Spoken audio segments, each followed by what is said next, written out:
Hey guys, it's good to see you, man. Always love your stuff. I loved your pig story. I noticed that Mark Day Comedy is convinced by the pig and the monkey fucking. But that's only because Mark's trying to justify his own bestial fetishes.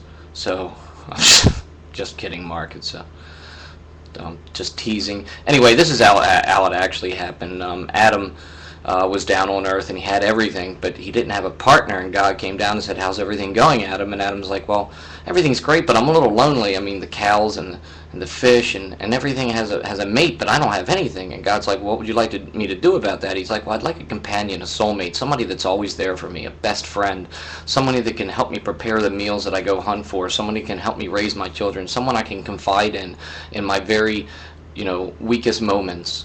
And God said, well, you're asking for an awful lot there. He goes, you can't just get something for nothing. And Adam's like, well, and that was the origin of capitalism, not the origin of species. So Adam said, well, what do I need to give up? And God said, well, I want your right eye, your right nut, your right leg, and your right arm. And Adam's like, well, that's a pretty tall order. What do you think I could get for a rib? I know. So, sexist bat Tim. Here he goes. So anyway, God said, okay, I'll send you down your soulmate. So Eve comes down, and God comes down about a week later, and he's like, how's everything going? And Adam's like, everything's going great, God.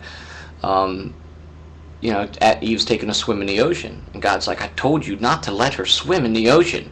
And Adam's like, I don't understand why. She just wanted to take a swim. And God said, well, how am I supposed to get the smell out of the fish?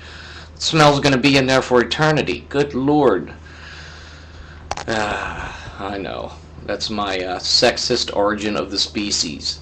And I bet that's not in that museum. Just a guess.